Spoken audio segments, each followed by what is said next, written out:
दोस्तों, महाभारत की कथा केवल कौरवों के सर्वनाश पर जाकर खत्म नहीं होती। इस कहानी में बहुत कुछ ऐसा भी है फ्रेंड्स, जिसकी ओर ज्यादा ध्यान नहीं दिया गया। कौरवों की विनाश के पश्चात सारा राजपाट तो पांडवों को मिल गया, लेकिन फिर इसके बाद क्या हुआ, इसके विषय में बहुत ही कम लोग जानते हैं।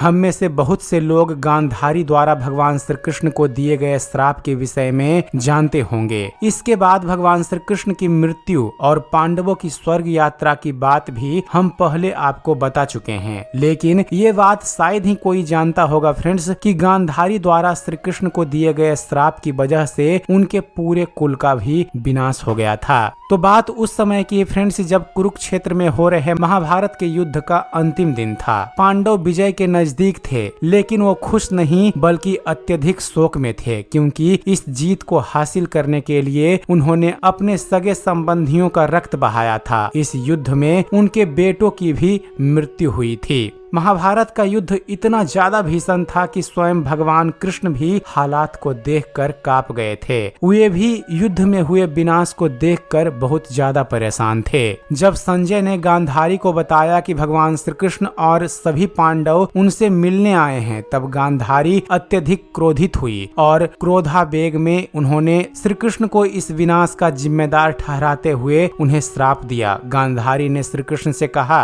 कि तुम श्रीहरि विष्णु के अवतार श्री कृष्ण हो, मैं रोज जिनकी पूजा करती हूँ। तुम्हें जरा भी शर्म नहीं आई अपने कृत्यों पर? अगर तुम चाहते तो इस विनाश को रोक सकते थे, लेकिन तुमने ऐसा नहीं किया। क्या अपनी रचना के साथ ऐसा किया जाता है? मैंने हर दिन तुमसे प्रार्थना की, इस तरह तुमने मेरी प्रार्थनाओं का जवाब दिया। गांधारी ने श्री कृष्ण से कहा, जाकर अपनी माता देवकी से पूछो कि संतान की मृत्यु से कितना दुख होता है। उसने सिर्फ 7 संतानें खोई थी, मैंने अपने 100 पुत्र खोए हैं। श्री कृष्ण ने मुस्कुराते हुए गांधारी से कहा कि अगर वह चाहती तो दुर्योधन व अन्य कौरवों को संभाल सकती थी, लेकिन उन्होंने ऐसा नहीं किया। कृष्ण का ये कहना ही था कि गांधारी और ज्यादा आग बबूला हो गई। क्रोध और दुख में आकर उन्होंने भगवान श्री कृष्ण को श्राप दे दिया। गांधारी ने कहा, अगर भगवान विष्णु के प्रति मेरी भक्ति सच्ची है, अगर अपने पति के लिए मेरी भक्ति सच्ची है, तो आज से ठीक 36 साल बाद तुम्हारी मृत्यु हो जाएगी। गांधारी ने आगे कहा, द्वारिका नगरी पानी में बह जाएगी और जिस तरह तुमने ही भाइयों को एक दूसरे के खून का प्यासा बनाया,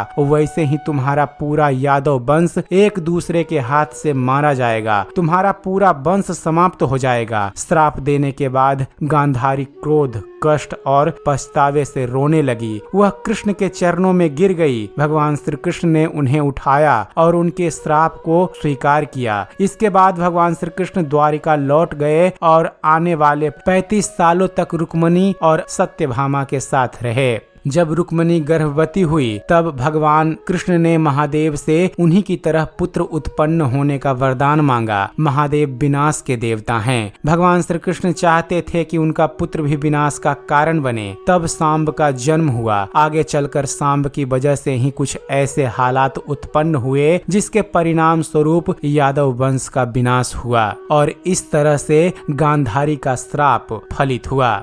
तो दोस्तों, यह थी कथा महाभारत युद्ध के बाद क्यों गांधारी ने भगवान श्री कृष्ण को श्राप दिया था, इसके बारे में। उम्मीद करते हैं फ्रेंड्स आप सभी को हमारा ये वीडियो पसंद आया होगा। वीडियो पसंद आया हो तो वीडियो को लाइक और शेयर करना मत भूलिएगा, और ऐसे ही ज्ञानवर्धक वीडियो देखते रहने के लिए आप हमारे इस चैनल ज्ञान मंथन को सब्सक्राइब जरूर कीजिएगा। आप हमारे इस चैनल को सब्सक्राइब कीजिए और देखते रहिए, जानते रहिए। धन्यवाद। जय हिंद।